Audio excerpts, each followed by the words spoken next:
Welcome, Irish fans, to UND.com with all the great things happening with Notre Dame athletics. We thought it was a good time to sit down and chat with Notre Dame Vice President and Director of Athletics, Jack Swarbrick. So many teams with so much success, both in the seasons that are wrapping up and the seasons that have just begun. So let's start with the women's basketball team, an incredible 28-game winning streak, and they're back in the Sweet 16. Yeah, just a remarkable performance by the team. You know, as you were mentioning earlier, the 28-game winning streak has almost gotten lost in this. The only loss this year being to Baylor, and a team we all know is very good, but we'd love to play again this year if we can get that opportunity. This is a team that I think comes as close to maximizing its potential as any team I've ever been around. They play at such a high level on such a consistent basis. And it reflects the two things that you always have to get that result: great coaching and great team leadership. And this team has both, obviously, in Muffet and her staff, and the leadership that Skylar and the other members of the team, but especially Skylar, bring on the floor. It produces these sorts of results, and we're very excited about going forward.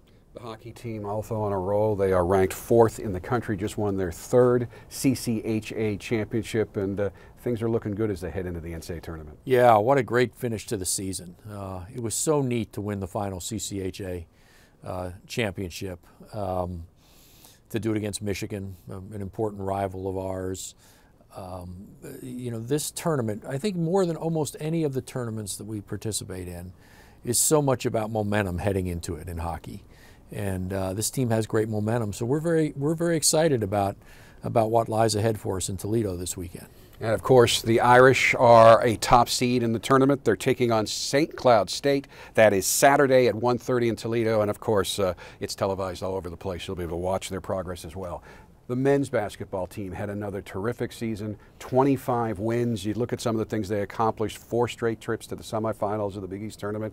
I found it rather remarkable. They're one of only 17 teams to make it to the NCAA tournament in each of the last 4 years. It didn't finish the way we wanted it to finish, but it was another solid season. Yeah, and that's how you build a program. So and that's what we wanted to accomplish in a sense. So we went from a team that you didn't know if it was going to make the tournament to one that now 4 years in a row, as you point out, only 17 schools in the country can say they've been in the tournament the past 4 years. And now we need to take the next step. And no one has that view more than the players and the coaching staff. But we will because we built the program. And as much as people would like to make quick jumps, if you look at the arc of almost any of our programs, it sort of follows this same path where you reach a level of success off of which you build to have postseason success, and basketball will do that. And you take sometimes success for granted. As a graduate, I know you've been following it since you were here. I've been here a long time. I remember the 90s. To consistently now get it to the level where you just expect to get to the NCAA tournament, that in itself is an accomplishment. Yeah, I think that's right. You know, in the focus on the individual sports, as we all should and do, it's also important to step back and look at the aggregate. I believe there's no school in the country that has posted a better combined won-loss record across football and both basketball teams than we did this year. I think this year we're winning about 80% of the competitions we enter across all sports teams at Notre Dame. Baseball's having a great year. Men's lacrosse is ranked #1. Women's lacrosse is ranked #7. This is really for across the board performance. This is a pretty remarkable period. And as we go through each season in each sport, it's important to take a moment and step back and say, this is a special time in Notre Dame athletics. And that is not easy to do, and it takes a special commitment of both effort and, quite honestly, finances to make all of the sports, even some of the ones that don't make money, some of the ones that don't get as much attention, to reach levels of competency at the top levels of their individual sports. It takes every aspect of it. You know, our women's swim team just had the best performance in its history in the NCAA championship last weekend. Our men, I think, will do the same this weekend in the NCAA swimming and diving championships. And you know, you do have to have the resources. You've got to have great teachers, and we have great teachers here. who help our student athletes reach their potential. But there are two other dynamics that are going on that are important. One is the growth of the school.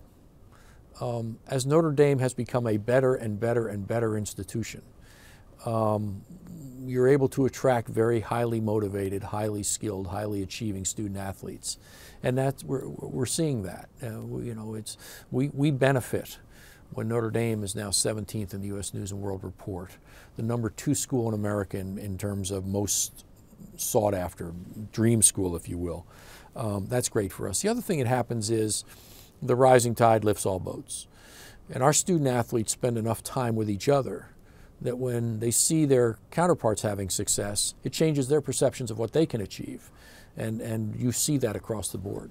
For those of you who may not know, the women's swimming team, as Jack just mentioned, finished 16th in the NCAA championships. That's their best performance ever. And the men's team has qualified 9 swimmers for the NCAA meet this weekend. That's the most they've ever qualified. And right outside our studio where we're sitting right now, you have a magnificent new fencing facility. The fencing team just finished 2nd nationally, and they had 2 female fencers win national championships. Yeah, that was...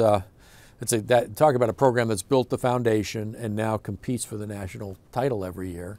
They're a good example of that, and investing the resources to make sure they can be there. They were very close this year. They tried to explain to me how close they were, but fencing scoring is so complicated. I'm not sure I know, but it was, Princeton edged us out at the end of the day. But it's great to be at that level. Bunch of the spring sports are well underway now. The men's lacrosse team ranked #1 in the country. They're 6-1. They have already beaten 5 top 10 teams. That's never happened before. Yeah, their RPI is about as good as it gets.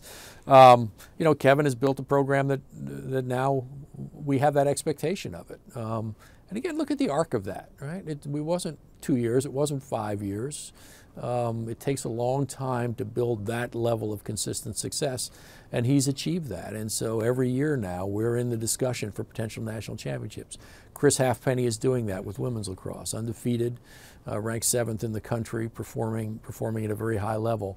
Mick has got the baseball team performing at a great level, ranked 15th or 16th in the country, depending upon what you look at. Phenomenal RPI. Again, he challenged the team by playing tough opponents early on. Softball, having a great year again. Deanna's built a nationally competitive program. And you talk about, let's look at Mick a little bit. You really focus on having good coaches, and it's always difficult to make a change. Chris Halfpenny as well, but you have brought in some people in recent years, and they have had almost immediate impacts, and that is an indication of good coaching. Yeah, they're good fits here. They're program builders. They value education. I mean, in both cases, if you look at the pedigree of those two coaches, they were at high-performing academic institutions. Mick was at Columbia and Boston College before he came here. Chris started at Duke. So you get that sort of across the board, and that's what you need here. You need somebody who understands what this environment will be like and how to make it work, and how to take advantage of the fact it is a great academic institution, and they're both doing that. With all of your years involved in amateur athletics, how unique is that skill set and ability to attract and nurture outstanding student athletes at places where, yeah, the classwork is just as important, and in some cases some think more important than the work on the athletic field? Well, it is rare, but it's not hard to identify. I mean, you know it when somebody shares those values and speaks in terms of their impact on the student. And the growth of the student athlete while they're part of the program, as much as they talk about wins and losses. And our coaches consistently do that. They have a very broad view of what they're engaged in. As we've talked about here, we're trying to win every contest we enter, and we're trying to win national championships. But we want to do that, and we have coaches that are committed to doing that in a way that serves the much broader purpose of making sure that athletics is part of the educational mission. It's not secondary, it's part of it. And I know that is one of the reasons why you feel so good about the now moved up switch to the ACC, because there are institutions in the ACC that are very like-minded with the goals of the University of Notre Dame. Yeah, that's right. And not to say there weren't in the Big East, there certainly were. And we will work hard to continue to compete in pre-conference competitions with a lot of the schools from the Big East that are so important to us. But the dynamic in the ACC is a great one for us. It's going to challenge us athletically. Notwithstanding all the success we've talked about here, we're going to have to get a lot better because in many of these sports, that's the very best conference. But there are a lot of institutions in that conference that we have so much in common with. Private schools, research institutions, high academic focus, great cultural fits for us. And so we're very excited to be able to accelerate our entry into that conference, and we're working overtime to try and get that done now. Yeah, talk about that challenge, because I mean there have been so many firsts in uncharted territory in college athletics and here at Notre Dame in recent years, but I mean you guys had made the decision that it was best for all to stay in the Big East, and then all these other building blocks moved in different directions. So within the last month, the decision was made, the decision you needed to make, to go to the ACC right now. I don't think anybody's ever made this transition in so short a period of time. Well, there have been some. West Virginia, for example, going to the Big 12 happened on a very accelerated timetable.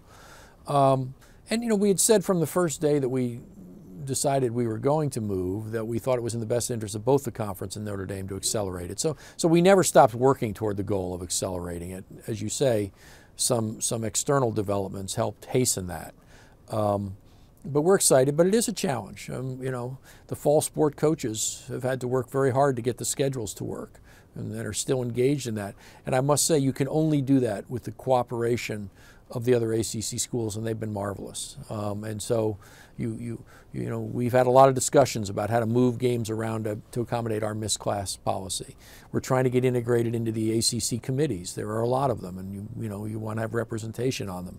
We had the head of the ACC football officiating here the past 2 days, talking to our coaches and understanding our program.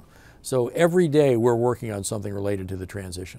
And speaking of football, I'm not sure it is ever possible for football to be overshadowed, but because there has been so much success in the overall athletic department with ongoing drives by various teams, I'm getting the sense it almost maybe isn't getting as much focus as it has media-wise sometimes in the past, but there are already 5 practices in, and I know you attend and meet with Coach Kelly regularly. You obviously have great momentum after a terrific BCS championship game season, undefeated regular season. How do you see the progress momentum of that program right now?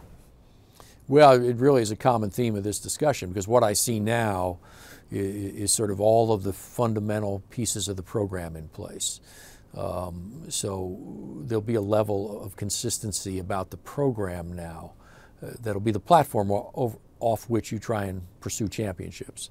And whether it's the depth of the squad, the quality of the athletes, everybody understanding how the program works and what the expectations are and what a year looks like for them, a calendar year, how they have to prepare. All those things are second nature now. And because they are, you get to work at a different level. You get to fine tune. You get to focus on player development, and it's a great position to have the program back. That was the goal here, right? To rebuild the program, and Brian's leadership and the people he has surrounded himself with have allowed us to do that in pretty short order. And so we feel great about where we are. Well, I know it's a busy time for you. Your travel schedule is rather hectic, and I hope it remains hectic the rest of the month. That means a lot of teams are winning. That's right. It's good to have to try and figure out whether you're going to be in Toledo with hockey or Norfolk with women's basketball on Easter Sunday. That is a great byproduct of all this success. And if I have more frequent flyer miles, all the better. Thank you very much, Jack. My pleasure. Thank you. Folks, that's an update on, I guess, the state of Notre Dame athletics right now, and it's pretty darn good from Jack Swarbrick, the guy who runs it. With the athletic director here at the University of Notre Dame, I'm Jack Nolan, UND.com.